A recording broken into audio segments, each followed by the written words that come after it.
Welcome to the Natasha Helfer Podcast. To help keep this podcast going, please consider donating at natashahelfer.com and share this episode. To watch the video of this podcast, you can subscribe to Natasha's channel on YouTube and follow her professional Facebook page at Natasha Helfer, LCMFT, CST-S. You can find all her cool resources at natashahelfer.com. The intro and outro music for these episodes are by Otter Creek.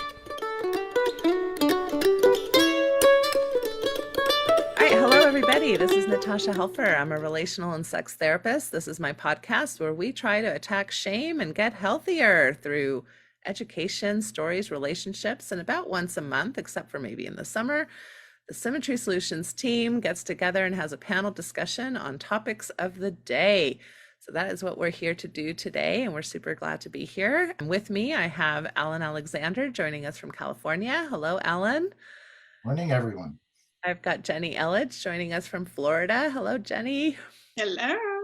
And I've got Michelle Peets joining us from right here in Salt Lake City, where I am. So hi, Michelle. Hi.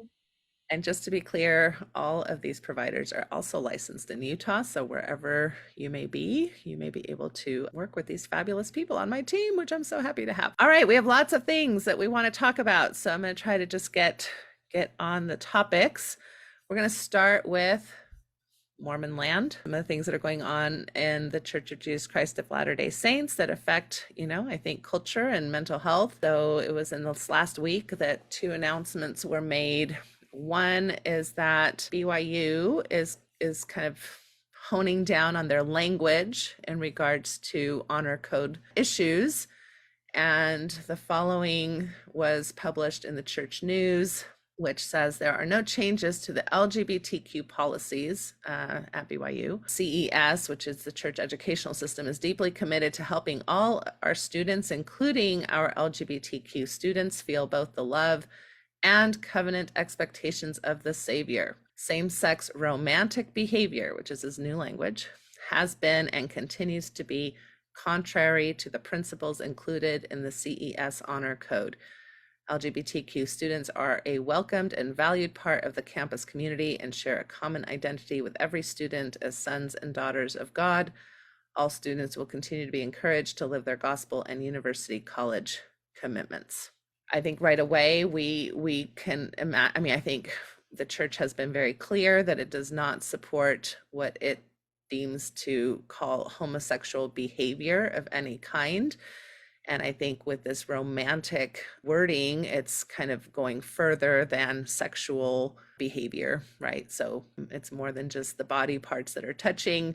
It's about how you are feeling towards another person, and they are discouraging that. So this is, of course, very controversial to those of us in the mental health field because it's concerning to us that, on the one hand, it feels like the church wants to have it both ways. They want people to feel loved and accepted, but they also want to impose lifestyle and human aspects to people that are not very realistic nor healthy in regards to anything we know about the health and well-being of LGBTQ folks. So discuss, what are we thinking as we hear this?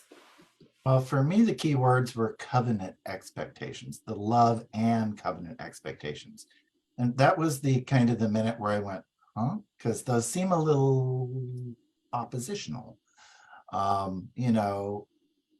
To say love on one hand and covenant expectations on another that are prohibiting romance, it's like how does feeling love but you can't experience romance? I don't find those two things to be compatible, and I think that's what a lot of the LGBTQ population is going to struggle with very intensely. That's going to set up a really kind of internal battle for them, and this is a group of people that don't need any more internal conflict because they have an extremely high suicide ideation and suicidal attempt rate already.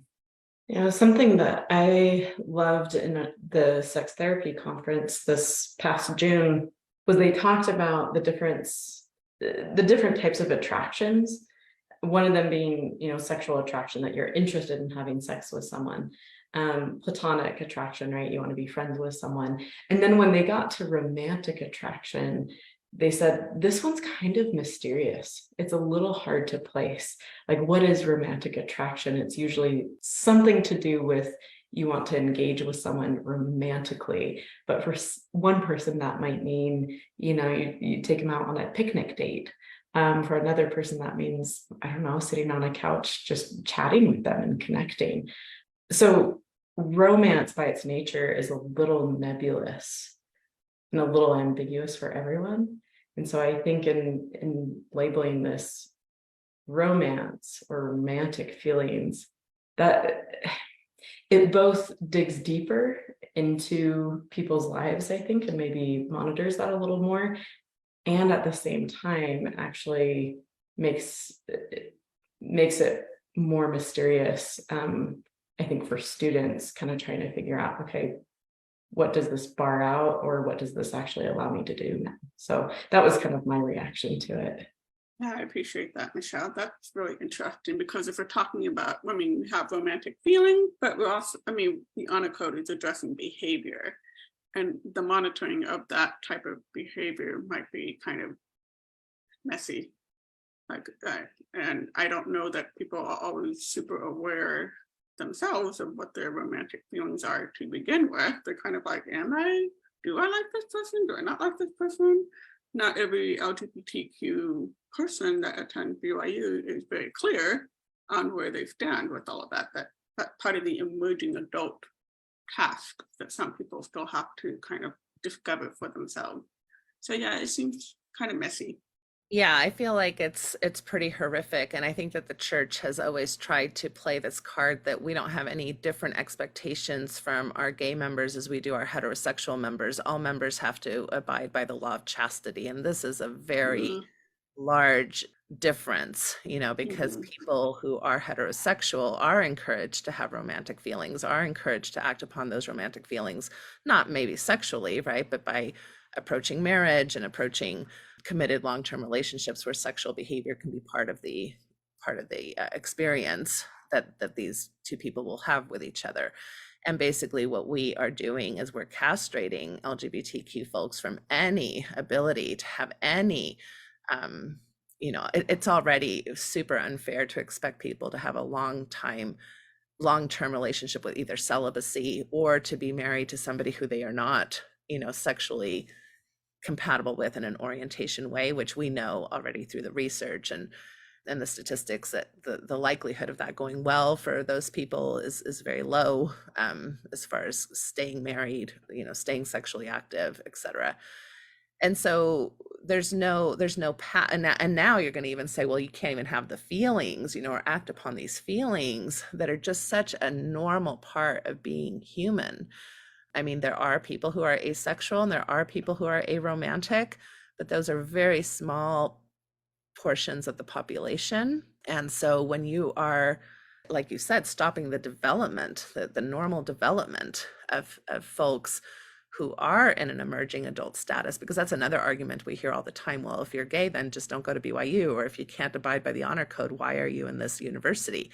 Which ignores huge other complexities about why people might attend a university that has to do with everything they know culturally, everything they know in their identity. And people don't have the developmental maturity to be able to even make those kinds of decisions for themselves when they're 18, 19, 20 years old, right?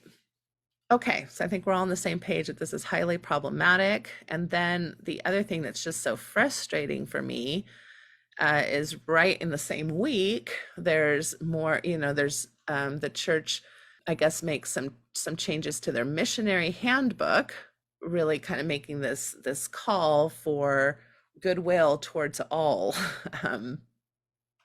to be able to basically point out that missionaries should, quote, strive to be persons of goodwill toward all, rejecting prejudice of any kind. We just heard a huge paragraph of prejudice in the BYU honor code. But now the missionaries, who are also super young folks and not very developmentally mature, are supposed to know when they're supposed to have prejudice and when they're supposed to reject prejudice. And that's based on, this includes prejudice based on race, ethnicity, nationality, tribe, gender, age, disability, socioeconomic status, religious belief or non-belief, and sexual orientation. So again, the church, has this issue where it wants to talk out of both sides of its mouth.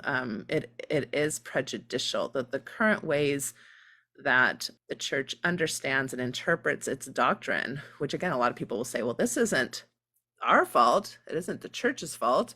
It's God. I'm like, no, God has always been spoken for by interpretations of men.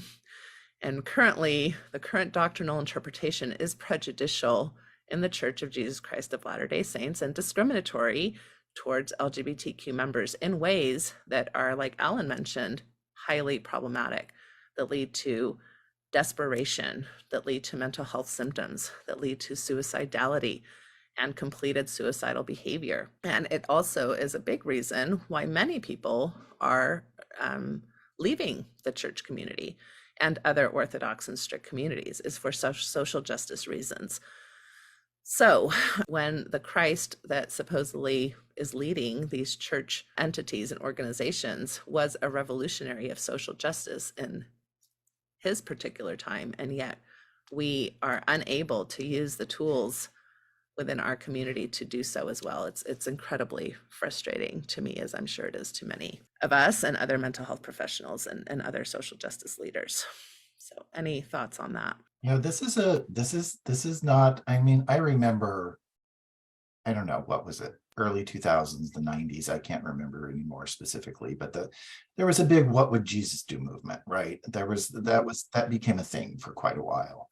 And well, what would Jesus do? Well, he didn't hang out with the powers that be. He didn't reinforce the orthodoxy of the day. He hung out with a woman of ill repute, a fallen woman, so to speak. He hung out with those who were basically outcasts and radicals of their day. And he pushed back against the money changers in the temple, which are those who are profiting off of their positions of power and privilege. So to me, to say that Christ has spoken to us again, and yeah, we're going to double down on this exclusionary philosophy and attitude, and that's the covenant, is, I don't know. I think Jesus would give you a good argument these days. Yeah, I'm picturing being on my mission, which was a good decade plus ago. And it was during the time of Mitt Romney running for president and Book of Mormon musical and all these things where the church was really in the limelight. And so many people coming to us about questions with, where does the church lie on LGBTQ issues? And as a 21, 22-year-old, just kind of thinking, well, yeah, we love everyone. That's what I understood at that age. I mean, when you were, and now they're even younger, right? 18, 19 years old, out everywhere in the world. More and more of our young members have feelings about queer issues and are extremely set in the positive direction of being allies and accomplices for the LGBTQ population. And so I can't even imagine the complexity of being a missionary in 2023, feeling a lot of love toward people in their friend groups and their families who are LGBTQ plus, and being on a mission and seeing this message. I think for a lot of them, especially if they're kind of removed from all the history that we know about the church's policy from 2015 and other things, this would feel exciting. Like it just would be like, look, here's the church being sensitive to these issues and caring about it. Great. Look at the direction we're headed in, which was kind of the same thing that happened back in, I think it was like 2015, 2014-ish, when Tyler Glenn was really feeling hopeful about the church becoming more a big umbrella church, when he came out as gay, and all the belief that happened then too of, okay, the church is becoming more accepting of this. And then the policy drops in October of 2015, and everybody, who was looking for the hopefulness just felt so shocked. And so it just feels reminiscent of that again, that it's like, okay, the missionaries who are out in the field right now could really feel hopeful by this and feel like the church is aligning with more progressive ideals. And it'll just be interesting to see where the hammer comes down again on it. Mhm. And then imagine those same missionaries leaving the mission field, coming home, and then going to BYU and being faced with this message. It's kind of a whiplashy type of moment, I could imagine, for them. Under the guise of, religious freedom that we have in America, that's not going to fly for this global population that we all live in.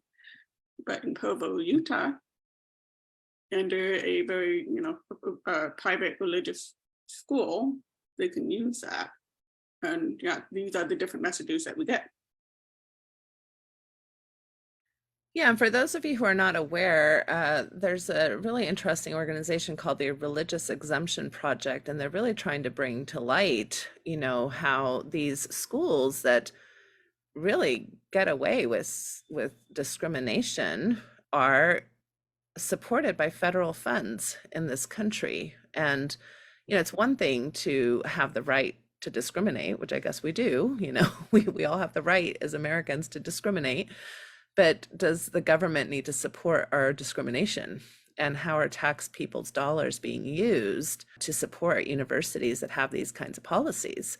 So why are we allowing for that, right? Why is that still something that in 2023 is being allowed? And I forget which university it was. It wasn't Brigham Young, but they entered some language that was very, very concerning, that would even allow for, like, you wouldn't have to worry about Title V types of issues with sexual assault and sexual harassment, that those things would not necessarily be reportable because it was a religious university in specifics to LGBTQ folks who had felt harassed by their peers or their teachers. This is very, very problematic. This is at the heart of people's kind of like social and legal rights that are just being ignored in these religious institutions that get away with this because of this religious freedom to discriminate and be pretty awful to people of minority status. It's just really horrific. So, and I just have to bring up the musket talk once again, because when you have an apostle of the Lord, quote unquote, in the Church of Jesus Christ of Latter-day Saints mentioning muskets as a way to stand strong against specifically people who are gay and transgender and lesbian and bisexual, what do you expect? What do you expect? That then you might have to put in something to remind missionaries to be non-prejudicial. You can't have it both ways. Either own your prejudice and go with it, or do the work to be non-prejudicial. But you can't have it both ways.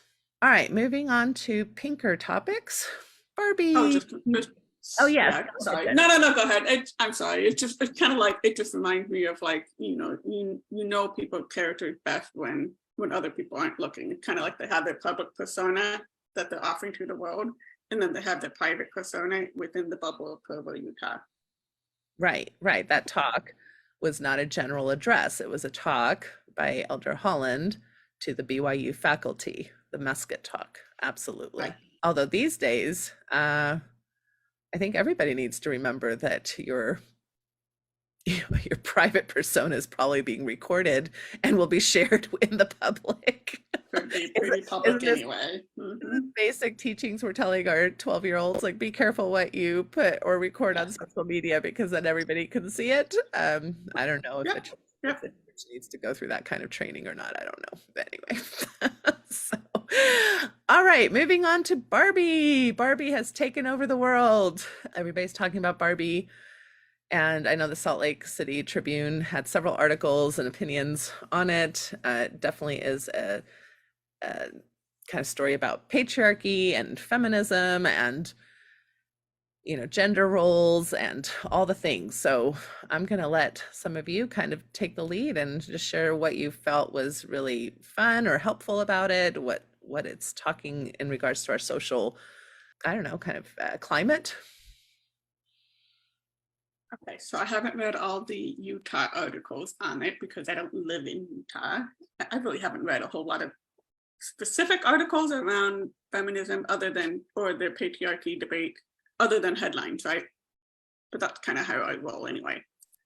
But I did see Barbie twice. So I saw it once with my husband, and I saw it again with my husband and my son on purpose, because I wanted him to hear just more. Specifically, if you've seen the movie, I specifically wanted him to be exposed to the speech around what the complexities of being a woman is like. Just for compassion, right? To be, and for empathy, right? To be able to sit in someone else's shoes for a moment and just kind of deal with that too. I understand that the reverse was not offered, like there were no complexities of manhood offered in this Barbie movie. So I guess that would be something that possibly we could be critiquing about. I'll tell you some standout things for me, and then I'll let you guys talk about what your experience was. Standout moment for me was when Barbie, stereotypical Barbie, leaves. She leaves and she goes to the real world, and she's sitting in the park and just experiencing life and humanity, and allowing herself to feel the complexities and connection that you experience when things are not perfect in life, like they did, right, in Barbie Land. When you're just living the normal real world and understanding that your emotions are going to have these ebbs and flows, it's going to be super energetic and beautiful and lovely, but also there are moments of despair too, and there's moments of conflict with someone, or there's moments of loneliness that you have, and just really kind of experiencing the reality of that. That was a standout moment for me. I'll think of more as we're talking, but I just want to give the floor to other people too. And just full disclosure, I'm the only one here who's not seen the movie yet, much to the consternation of my friends because they can't talk about it yet. So that's still coming up. But I'm going to step out for a minute and attend to some biological needs, but I'm still listening and I'll be back. Awesome. Been a long morning. Michelle, what about you? Yeah, so many things to say that I loved about it, but I'll pick this one first, is the moment when Barbie walks in, and I guess we should say spoiler alert for some of the, I don't think we're ruining anything too big, but special moments in the movie. When Barbie walks in and finds the daughter of, or the girl, the teenage girl who's basically is believed to kind of have messed up some things, right? And she walks into this cafeteria and finds this girl with two of her friends, and she presents herself, and she's totally expecting to be praised and adored, like she is Barbie in real life. And the girl just has such disdain for her and is like, get out of here. Like, I want nothing to do with you. Like, you don't even realize how much you've ruined about our society. I thought that was a really powerful moment, not only in kind of recognizing that, okay, here was a creator of Barbie, Mattel, who was trying to like, kind of create this world for girls and make it magical, but yet it hurt so many girls and women. And particularly, I love how they chose a girl or a woman of color to kind of be the one who responded to that, because I think it really showed the complexity of feminism, of modern feminism, where it's like, okay, this is a white woman who fits all of the stereotypes of kind of societal expectations of beauty. And she's expecting to be loved and adored by this girl who has not enjoyed the same privileges of being white and all the other things that comes with that. And so I thought that was so incredible, especially because as the movie progresses, you see that, Barbie and others are very much benefited by this teenage girl's opinion. And I think that was a really strong message of saying feminism has not come that far. We have benefited white women in particular. What about everyone else? And we need to really start thinking of everybody who is affected by patriarchy and by the suppression of women's rights. Yeah, I agree. I loved that moment as well, where she kind of, puts Barbie in her place. And there are a lot of interesting things in it. I feel like there were definitely themes of existential crisis, right? And as we work with so many people in Mhm. faith transitions and kind of transitioning the way they think and the way that they believe, and it's hard. And you can see, like Barbie does a pretty good job of having an existential crisis, right? She just basically lies on the floor and like it's like, ta-da, I'm done. With I don't even know if there's a purpose anymore. Everything that I thought was true isn't true, and so I thought that was, kind of a comical way to think about, yeah, when your life kind of implodes from within. I thought it was also interesting, this idea of, fish bowls. Not that that's my idea, but like patriarchy, it's a concept that we can have a lot of intellectual ideas around, but sometimes you can't totally understand it because we're swimming in it. When you're swimming in the ocean, it's hard to know, what does water feel like, right? Like, how do you describe water when it's all that you know? And so when Barbie and Ken go from Barbie land to the real world, immediately, like, they can just, you just see their body language change, and the smiles and the ways that they're used to kind of interacting with the world immediately kind of start feeling a little off, and they're not quite sure what that is. And maybe some of you who have traveled or who have gone to different cultures or something can kind of relate to this, that, yeah, I'm not in Kansas anymore, right? Toto is kind of the idea. And so I think that was a really good commentary on how we swim in patriarchy, we swim in, even how Barbie was now, kind of the center of male gaze, right? In a way that she hadn't been in Barbie land. And how, in particular, people, heterosexual men were looking at her and talking to her. And anyway, and Ken too, Ken all of a sudden is feeling like, wait a minute, there's some power here or some respect here that hasn't really been earned, but it's just assumed or given, that I wasn't feeling back in Barbie Land. Because that's kind of the other interesting thing, is that Barbie Land isn't there are some interesting kind of critiques there too. It's like that, where does Ken live? What does Ken drive? Like, Ken is just kind of like an auxiliary, right, to the women. And yet, so there's this kind of like cool interplay between those two things. And I think it's helpful to think about that, especially since we primarily work with folks from religious backgrounds and Orthodox or conservative religious backgrounds, where there are a lot of ideas around gender roles and who has power. And again, this is a way that a lot of times churches want to have both sides. I think our church wants to have both sides, where it says, oh no, women are empowered in our church. Women do have, special privileges. Women are leaders in our church. And yet, when it comes to administration and governance, and I think they did a good job of including those kinds of language, right? They said, who's in the government, who's making decisions in the Barbie movie.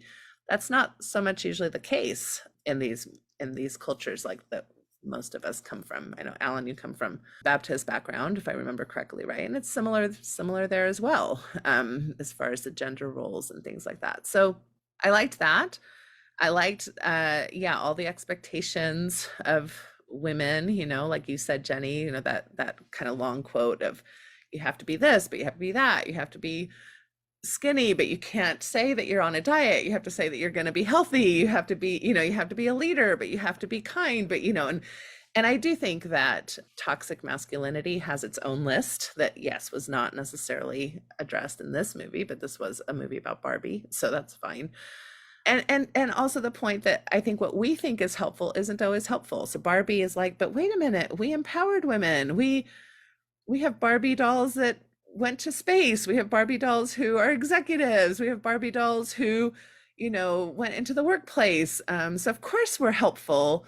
And sometimes when we're in our own bubble, we can't really see if what we think is helpful is really actually helpful to a larger, wider, more complex population, like you're saying, with race, with culture, with religion, with so many different aspects that make the human population such an interesting, complex space. So Barbie went through an evolution herself, right? We didn't start off with Barbie going to space and start off with Barbie being president and doing all of these things. That were society saying, hey, what about Barbie doing all of these things? And then the toy companies respond with that idea, right? Right. And I thought it was interesting how the movie started, where it was like, dolls have been around pretty much since the beginning of, time, as far as we can tell with archaeology. And that's true. You go to museums and you see little dolls pretty much in almost every culture that children played with. But again, it's usually in that space of motherhood, right? It's that I'm going to play mother. As a little girl, I'm going to play mother. I'm going to have my little doll and my baby that I'm going to take care of. And that this was really one of the first dolls. I'm not sure if it's the first doll, but maybe it is, that was really an adult. It was an adult woman, right? And that now a girl could play grown up, could play, something other than the mother identity that's been so pivotal and so many, kind of so central to a woman's identity in so many cultures. So I thought that was I find it really interesting, not having seen the movie. You guys made me want to see it all the more. But I find it really interesting, this talk around dolls. And then I think about, well, what were the figures or the dolls? You didn't dare call it a doll, but what were the figures I was able to play with as a young child? And it's like, well, it was G.I. Joe and it was the Green Army Men. It was all militaristic. It was very like, it upheld these masculine ideals of toughness and kind of emotional restrictiveness and being in control and, following orders, being duty bound, all that kind of stuff. And frankly, being aggressive and violent. And that was the only acceptable toys I had that were human figures. Otherwise it was trucks and cars and stuff like that. So, but as far as dolls, yeah, it was all military. I really love oh, were you gonna say something, Jenny? No, sorry, it's a side comment. Go ahead, Michelle. Okay, Natasha, I guess. So I love the discussion implicit in the movie of what is the power and reach of a symbol. So a doll, did we fix the problem by just creating a representation of what life could look like for a woman? And that is definitely the joke they're riffing off of at the beginning as well. We solved the problem because we created a symbol of what women can become. And we talk about in our society that representation matters. It absolutely does. Like you were saying, Alan, like for you, the representation that you saw was, oh, I can be in the military. Okay, great, right? What if you had seen a type of, male doll that had an apron on, right? And was like cooking in the kitchen. Would that give you some kind of permission to allow that? So I think representation does matter, as we've talked about in our society, that we can actually see someone playing a certain role that we weren't sure someone who looks like us can play. But that moment near the end of the film when Barbie kind of says, I want to do more. I want to be more. I don't want to just be an idea. I want to create ideas, something to that effect. And I think that's kind of where we are in society, where we're saying representation is not enough. Being in a place where you get to actually make decisions that direct your life and impact you is kind of that next step. And that was so powerful. So like both matter. I don't think it's that we need to step so much away from representation. That's always going to be something that's going to liberate people as they see people who look like them doing things that they dream of doing. But then do they have the power to affect that in their lives? Well, I think that probably resonates really well with me as a therapist, because so often we speak to our clients about, great, that's a fantastic idea, that's a great plan, that's a great goal. Now, what are you going to do? How do you put that into action? Yeah, that's what Barbie starts to do towards the end. Spoiler alert, Alan. She starts to do that towards the end. After she meets her creator, she kind of decides that she wants to kind of, very representative of people who go through a faith transition, and they start to take the ownership of their own authority over their own lives and what they want to create versus being dictated upon by someone else about what they ought to be doing. And so the other point I wanted to make out that I just appreciated it was just a smart well-made movie that people are also responding to. It's, made by a woman, produced by a woman, written by a woman. And there were no green screen that was done in the making of it. So it was all very creative. And there are lots of cultural reference points. So that scene that you're talking about, Natasha, in the beginning, very much mimics the beginning opening scenes of the movie 2001, if you've never seen that movie before. Both my husband and I were like chuckling along this whole opening scene, could we recognize it right from the beginning, I think because of the music too, but it's just kind of shot for shot. And you can see all kinds of cool little YouTube videos on that, and maybe you have already. But yeah, it was very smartly made, which makes it very inspirational, right? To kind of really take in all of the messages too. Well, and it's been such a huge financial success. $billion with a B. That's amazing.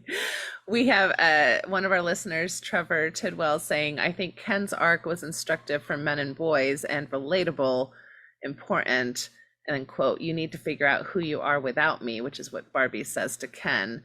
And Ken's wearing this sweatshirt that says I'm Kenuff, Kenuff with instead of just enough, it's with a K in front. And so it is there are a lot of messages in there about, obviously in Barbie Land, it's kind of like the men who are depending on the women for a lot of their identity, which is kind of like the switch, right, of patriarchy, where a lot of times women are kind of dependent on their identity based on what men think and men's world. And I mean, that's one of the classic ideas of feminism is there's all the different waves of feminism, where we start with kind of like, well, we should be able to do what men can do, right? And then it's like, well, but the idea of feminism isn't that women become men. So then you have other waves of feminism where it's like, no, what women are good at should be seen as equally valuable, right, to what men are good at. And of course, then you've got, well, but do we even want to separate it with what men are good at and women are good at? Because aren't we all good at a lot of different things, right? We don't want to be too binary in those ideas. Like there are men who are, I think about the gender roles in Mormonism. It's like, women are comforters and peacemakers and community servers and mothers, but really there's a lot of men who are really good at all those things, right? And you think about corporate America, where men are leaders and aggressive and strategic. Well, there's a lot of women who are really good at all those things, right? And of course there's all of the non-binary folks who aren't even comfortable identifying themselves in that binary to begin with. So I think obviously the Barbie movie didn't solve patriarchy. I don't think at the end there's a solution to it, because really what's happening is, Barbie Land kind of gets taken over by patriarchy, and so then the women have to take it back from patriarchy. But you never really see the integration. You never see, and I think maybe that was on purpose, because we haven't seen the integration of really an equitable society where these roles, it's not that women need to be in charge or that men need to be in charge, it's that people need to be in charge in equal ways.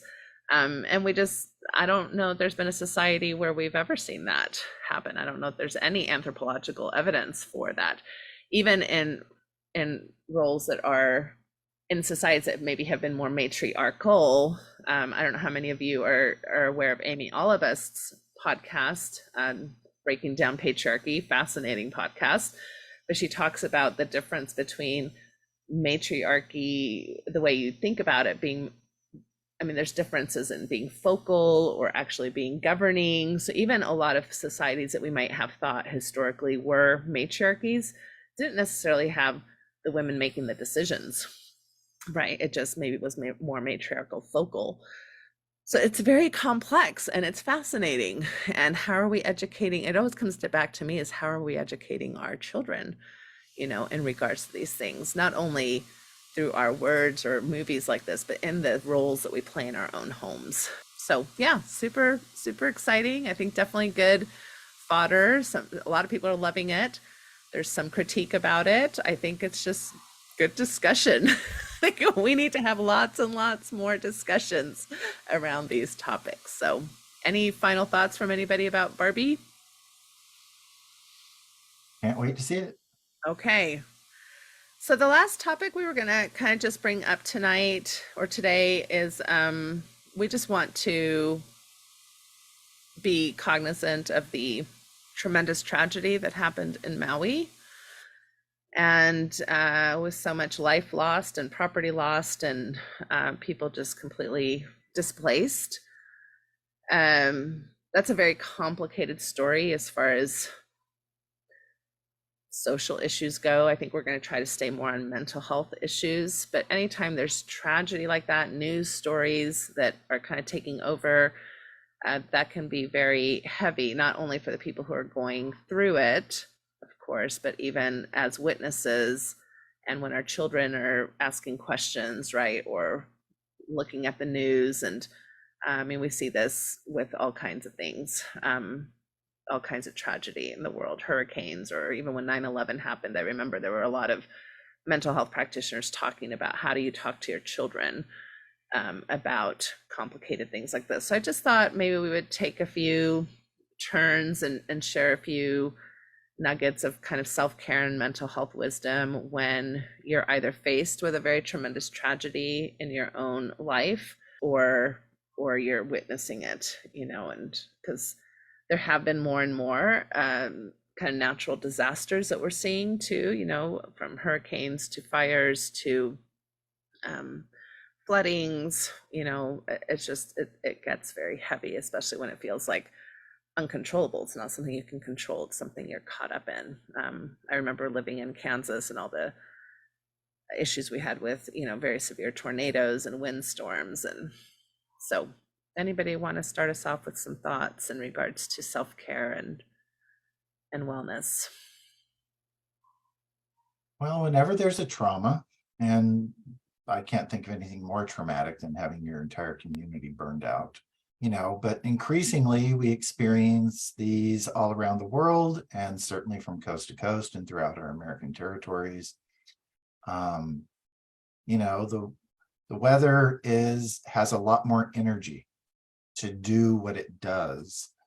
So the weather gets more extreme because of that. And whether it's mudslides or fires here in California, whether it's the fire in Maui, whether it's, even historically, there was a tropical storm that made landfall in Southern California, which is highly unusual.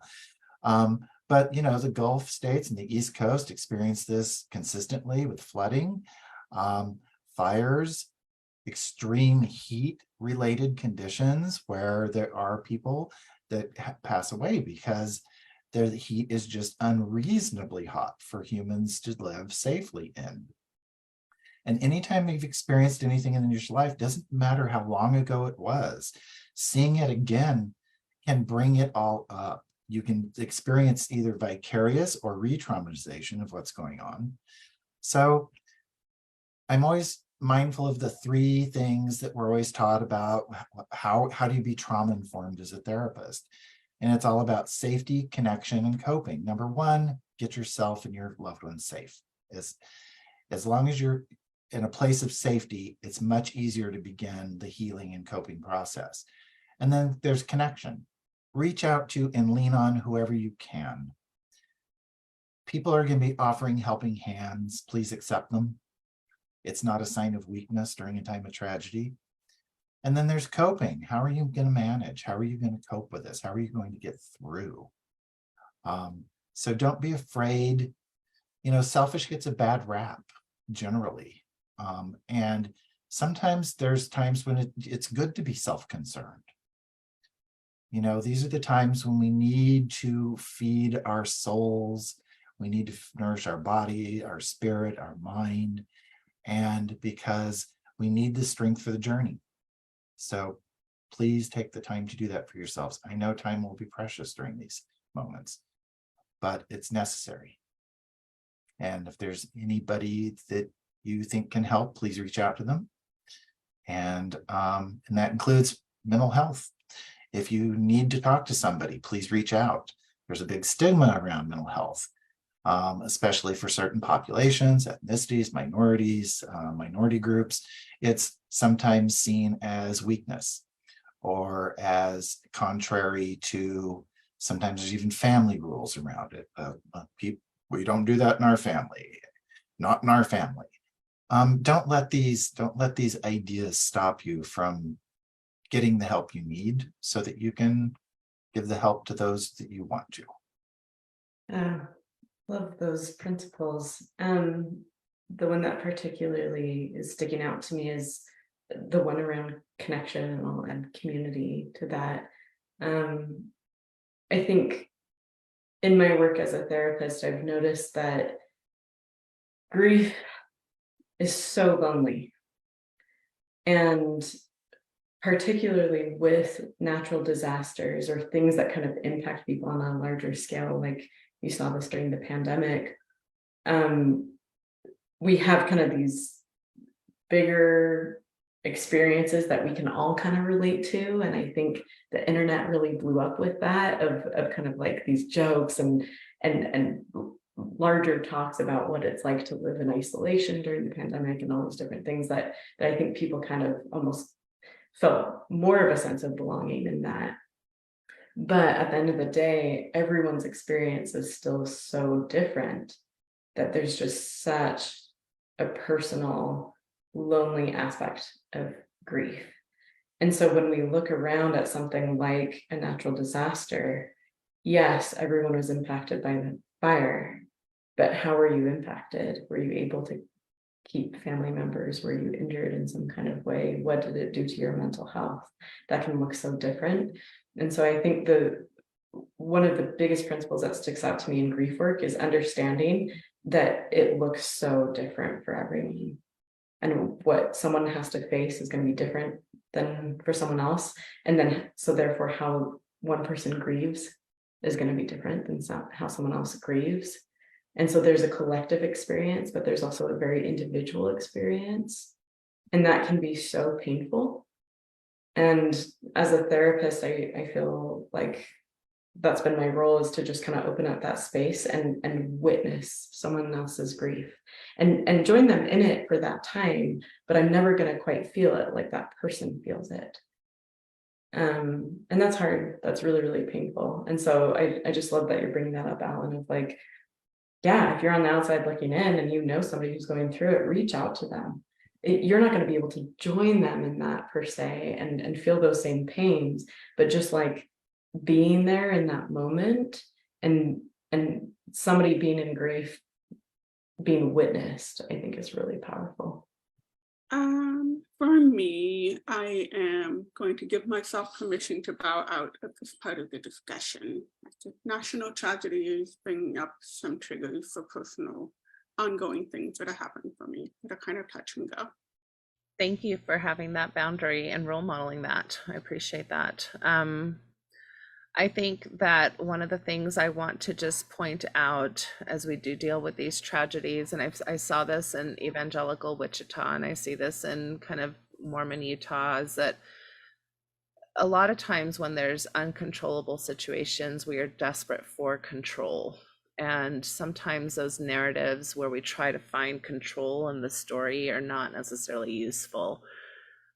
For example, I've seen several people complaining about threads either in their families or in their communities where it's like, well, isn't it wonderful that the mission president in Maui knew, had a premonition or an inspiration to hold a meeting away from where the fires were, and therefore none of the missionaries were harmed in the fire. That's a story of wanting to try to find control.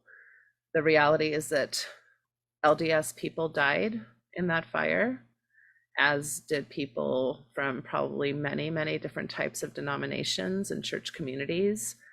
And I don't think it's helpful to try to put some type of meaning in people's lives that those who were spared were somehow more blessed than those who weren't.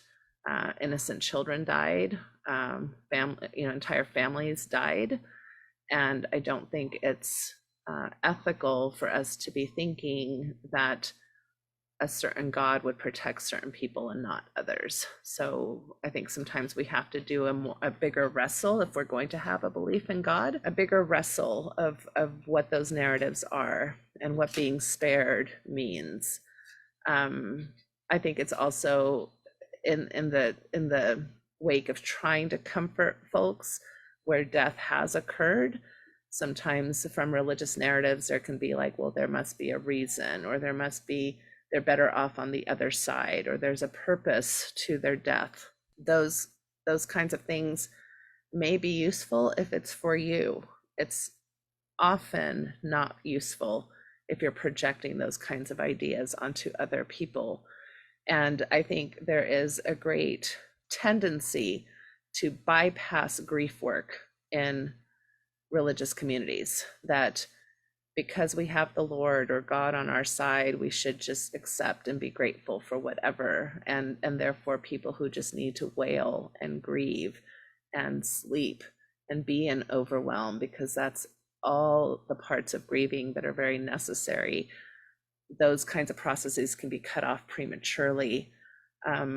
So let's be careful with how we offer comfort, and to remember that oftentimes comfort just comes in the form of presence. You don't have to say the right thing. There's oftentimes no right thing you can say in times like these. So just being present, being useful, like providing a meal or providing childcare or providing monies, right? If you're not geographically close by, those are very utilitarian ways to help. But imposing our theology or things that we might think are helpful for us are not always that helpful. So that's, I guess, what I would say. And then as far as children or adolescents who ask questions, I would hope that we could developmentally just be honest with them, not overly scare them, but also not overly protect from the realities of life that all of us will face in one way or another, throughout our lives. So those are kind of my thoughts about that. Any closing thoughts about trauma or Maui? Yeah, I think just real quick on your last thought there of, I think natural disasters and any horrific things we live through in life really shatter preconceptions that we have as children, as adolescents, even as emerging adults, about what the world is and how safe it is. And that's a really tender topic. I think especially for us who work in faith transitions and faith journey type work, that's so much at the core of what we do, is rewriting narratives and scripts of what the world is like, and how do we kind of manage those disappointments, or sometimes what feels like betrayals of our expectations. And so yeah, this fits in so keenly to the work that we do as therapists, who also kind of function as companions and in philosophy and philosophizing about life, and really kind of looking at what is the nature of life and what are we promised and what are we not. Yeah, thank you. I also want to just share a few more comments we've received as people are listening. Trevor says connection and community aren't always in the cards. That is true. And in my experience, I've had to learn to live with myself by myself before I could even truly start to re-engage with the world. I can never have true relationships until I was able to be okay with myself, just myself, by myself, before seeking external connection. So yeah, those are really, thank you for sharing, Trevor. Those are really tender things. There is that like interdependence, right, between what am I doing for self and how is self connected with others. And I know during COVID in particular, so many people were actually literally isolated. Like they could, even if they had connections, you couldn't be at least in physical proximity with people due to health, and people struggle for other reasons too, to not have necessarily connections or supportive people in their lives. So that is an ongoing, I would just say, story. I don't think it's it's like the chicken and the egg, right? Like who comes first, right? And so is it connection that makes us better individuals, or are we working on ourselves as individuals to have better connections. And those are really complicated things. So thank you for sharing that complexity. I also just wanted to, going back to Barbie, Julie Ann said, I saw the movie with a female friend and she was disappointed with the ending where they don't give the Kens equal rights and representation. So she felt it was too matriarchal. I found this fascinating because to me, that is the point. We should sit in the uncomfortableness that the Kens got some rights and crumbs, but not all. Yeah, and I think that goes to my point at the end that the movie didn't solve the problem because the problem isn't currently solved, right? And so Kens were going to have to start doing some work in Barbie Land that's similar to the work that I think we as women have to do in the real world. And hopefully that can be more of a team approach. I think they were starting to act more team-like, but it wasn't solved. So I agree that discomfort is something we all have to sit with because we're currently swimming in it. All right. Thank you everybody for your time. These are always fascinating discussions. I love talking to all of you and I hope people benefit from listening to us. Catch you next month for other topics. If you have something that you know is currently in the news or a topic you'd like for us to discuss, please let us know. You can do that through right here on Facebook, through private messaging as well, or just email us or contact us at our website, which is symmetrypath.com. And we also have lots of resources and groups there as well for anybody who's interested in the work that we do. Have a good weekend, everybody. Take care. Thank you for listening to this episode of the Natasha Helfer Podcast. To help keep this podcast going, please consider donating at natashahelfer.com and share this episode. To watch the video of this podcast, you can subscribe to Natasha's channel on YouTube and follow her professional Facebook page at Natasha Helfer, LCMFT, CST-S. You can find all her cool resources at natashahelfer.com. The intro and outro music for these episodes are by Otter Creek. There is a place where time slows to nature's pace, and there is space there to find yourself in her embrace. Some places should be left alone. Now so we can always go to the homeland of the heart.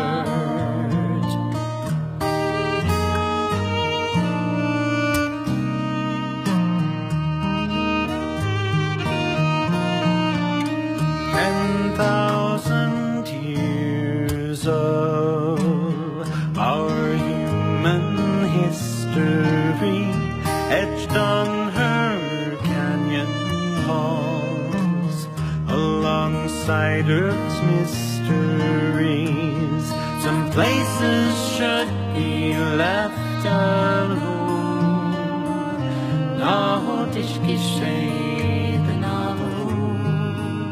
So we can always go to the homeland of the heart, to the homeland of the heart.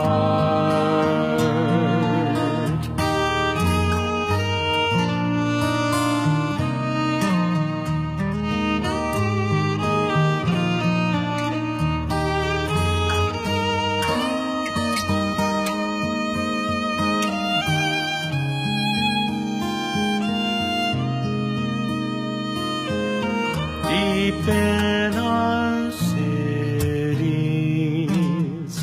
we sleep without her stars, yet still her presence sustains us from afar. Some places should be left alone.